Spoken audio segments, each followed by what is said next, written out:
My screen has changed. I don't know. Zoom updates often enough, right? So I'm trying to find something I'm missing.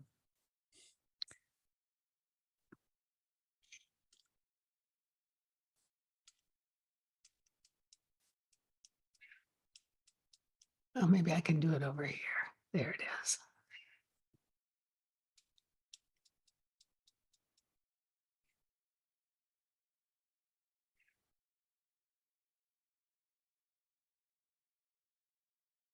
Joey, I cannot figure out how to turn my camera on. I'm not going to worry about it too much. I just can't find that place in the instructions. I sometimes have these interesting days. And there's one of my days. Yes, start my video. Thank you. Hi, everybody. There we are. All right, so we're ready to start talking about financial management. Specifically, we're going to be talking about budgeting. And I always am glad to see a good crowd from you all of people who work hands-on with either the budget or the financial management or both. So I know some of you, we've had calls or you've been on other information from time to time. So good to see you. Feel free to put your camera on if you'd like. We do have this call is closed captioned. So you can see the captions. We have ASL interpreters who are spotlighted. Hopefully you aren't having any trouble seeing the interpreters if that's your accommodation. Welcome to our call. My name is Paula McElwee. I'm the Director of Technical Assistance for ILRU. And I'm not going to give you a lot of description because we've heard from people who use those descriptions that they don't need them to be long and detailed, but I will tell you that I'm an older, gray-headed, silver-haired, there we go, silver-haired, Scottish complected woman, and I'm in a home office, and I'm here to provide a little bit of training up front, and then we're going to turn off the cameras and we're going to continue to discuss because we do post this on our national website. And we want to make sure that if you have questions that you feel uncomfortable sharing with the whole world, that you don't have to feel like you have to. We will turn off the cameras in a few minutes after we've hit some of the highlights on this topic. You're welcome to ask questions or comment while the cameras are still rolling, if you want to, and you're not shy about that, but you're also welcome to hold any calls questions, excuse me, until we turn the camera off. So we just wanted to let you know that. I told you who I am, and there's my information, and there'll be a little bit more information in a few minutes on how to contact me if you don't already know how to do that. So there's that information. We're a part of something called ILNet, which includes ILRU. ILRU is the Independent Living Research Utilization based in Houston, and it actually gets the grant to provide this technical assistance to you. We are partners with APRIL, the Association of Programs for Rural Independent Living, NICL, the National Council on Independent Living, and the University of Montana. So those are some of the partners that we work with to provide you with this information. And today we're going to talk about some tips for developing a timely and accurate budget. And notice that word timely there. I'm going to talk a little more about this, but sometimes I hear from people, well, we couldn't do the budget yet because whatever the delay is. And a timely budget is important for your center and for your board. You want that budget to be in place prior to the beginning of the fiscal year. Now, your fiscal year and the state fiscal year and the federal fiscal year may or may not agree with each other. that's okay, but you need to have your budget in place as early as possible and preferably before the beginning of your center's fiscal year, even though you may not have final figures on that. And then you need to report on the performance of your budget. If you're a financial person, you need to make that report to the executive director, who in turn will take it to the board. If you are the executive director, and I see some executive directors on here, you are going to want to make sure that you get that from your fiscal people, and in turn to the board on a timely basis. The performance of your budget is something you need to be tracking right along. And so we're going to talk about how you can do that and make sure that your board can also do that. Now, some of the common problems or challenges that people mention to me are, first of all, how do you know what the income is going to be if the grant hasn't been announced yet? And my answer to you is, if you don't know it, you put in the closest estimate you have. Now, in most cases these days, that's going to be the same as it was last year. We're not seeing decreases, but we're not seeing increases very often. If that number changes later, and it may, and that'll be really exciting if it increases later on, you can do adjustments to your budget, something we're also going to talk about a little bit.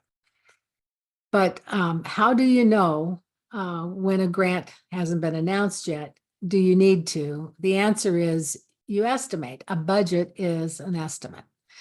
So you can estimate both income and expenses. You need some strategies maybe to do that, but a budget is a plan. It's not cut in stone. So you have the ability to make some changes to your budget, both to estimate it as you develop it, but also to change it as you go through the year if those things change. So we'll talk a little about how you can make those adjustments.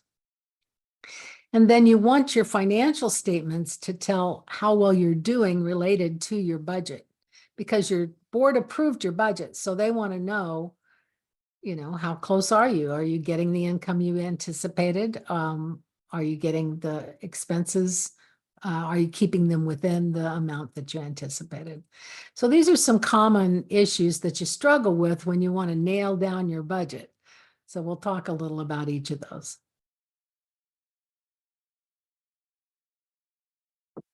There we go. So the budget isn't final, it's a plan. And it should flow from your organization's work plan or strategic plan. We like to say, put your money where your mouth is, right?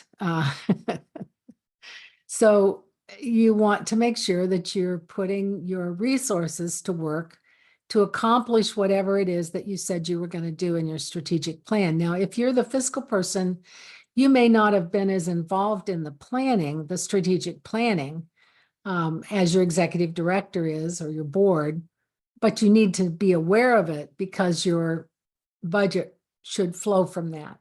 Now, sometimes that's a strategic plan.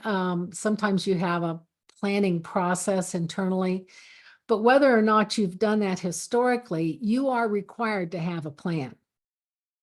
So there is a requirement in your PPR. When you filled it out just recently, you ran across this a little bit.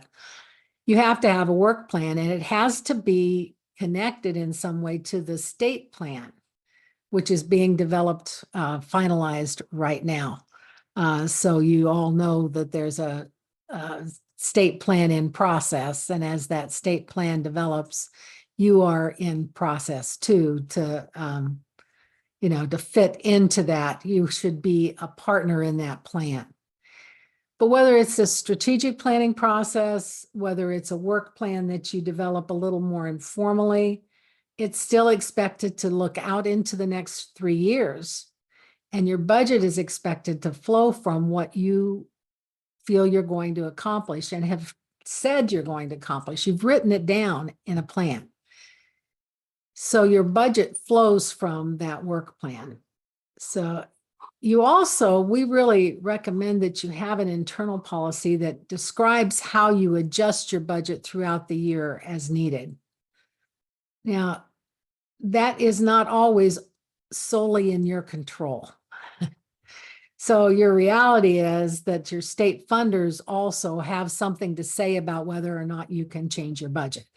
And some of you struggle a little with that because your state planners want those changes to come in 6 months prior to the end of the fiscal year or 3 months prior to the end of the fiscal year, which is not always as easy to do as you'd like. And sometimes they take a long time to approve it. So keeping an eye on budget adjustments and doing them in a timely manner that fits your state funders' requirements is an important part of this. Your federal funders are not asking you to report on this. So you just keep track. You have an internal policy. Your board knows what your budget is. It makes the changes as they need. The Part C grants, this is not a problem. But you may have other funding sources, probably have other funding sources where you do need to take this into consideration. So keep this in mind in that policy, but have an internal policy that allows your board to adjust the budget throughout the year as you need to. Then we recommend that you prepare your financial statements to compare your budget versus your actual income and expenses for the month that you're reporting on, because hopefully you're giving either your full board or the finance committee of the board a monthly financial statement. Hopefully you're seeing a monthly financial statement, and you can compare that both monthly and year to date. And I emphasize a monthly financial statement because when something goes sideways, you don't want to wait 3 months to find out. And so whether it's that you're billing but not getting paid for services with your state, or your income is coming in high, you had a reduction in an income, but you didn't reduce your staff, and so you're way over budget and you're going to have to adjust that. You need to be looking at that monthly as the executive director and as either the full board or the finance committee of the board. Someone needs to review this on a regular basis. But we strongly recommend that the financial statements that you provide compare your budget versus your actual for both income and expenses. And we recommend that because we see situations where the financial statements received by the board, frankly, are not meaningful. I don't know about you, but I really don't need to see just the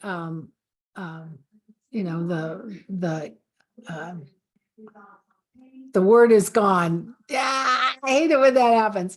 But I don't want to just see a statement of where you stand in the big picture. That once in a while you find out, what your status is as far as your value of your organization. That's meaningful, but it's a snapshot that shifts and changes as you get new bills and as you pay bills and so forth. This is much more meaningful. It's going to actually tell you what the financial status of your people are. So, but yeah, when I'm talking about Jody, when I'm talking about the state plan, I do mean typically the DSE. Although there can be other funding sources. Sometimes you have a fee-for-service contract or other funding that's separate from your Part B funding or your state funding. But if you're only Part C, that's gonna be simpler for you. Your budget versus actual is simpler, and your adjustment process, your internal policy to be able to adjust your budget is effortless because there's not that state funder requirement that gets in the picture. So hopefully that works well for you. Your budget only works, it's only meaningful if it's current and it's accurate. The executive director needs that to make timely decisions. So hopefully this financial statement is very soon after the end of that month, not 6 weeks later, because a budget has to be current to tell the executive director what they need to make timely decisions for making sure you spend all the grant money that comes in, but also timely decisions to make sure you're not spending more than you have. So it's really important that it be timely and current. And we suggest timely meaning not longer than 2 weeks after the end of that month. So the bills are all paid. You should be entering them as you go. There should not be a lot of time frame needed in order to be able to get that statement done, that financial statement done. So we're hoping we see it pretty quickly. The board needs that to be aware of your financial status. It's their job. Executive director needs that. If you're the finance person, you need to be providing that information to your executive director on a timely basis. And if you are entering your income and expenses as they occur, this should be a fairly easy thing. Once you've memorized the report that you give to the board and the executive director, you should be able to print it very quickly and get it in their hands. The sooner the better after the end of that particular month. So that's kind of the summary. I don't know what questions you have, what you're curious about, what else you want to talk about related to your budget, but we're going to do that. There will be this PowerPoint will be posted. It does have my contact information. Oops, and I forgot to put the link in, Joey. Oops, this is the version that didn't have the link inserted. So Joey will post a link for the evaluation in the chat. Let me tell you this about this particular evaluation. We try to always do an evaluation about how well this met your needs. This particular evaluation is a little bit different because we're also looking at what needs you want to provide to tell us that you want to have us respond to in the coming year. So what do you think? What do you think in the future would be important information to share with you all as part of the financial management thing? So just know that we are going to also provide that to you. So, okay. I think that takes care of the slideshow. So, what questions or comments do you have? This is a peer sharing, so some of you might have comments that have to do with good ideas that help your financial managers do this accurately. Some of you might have questions about something we said. Some of you might have other questions related to budgets, and we would like to open it up for you. I'm going to stop the recording while you think about those questions.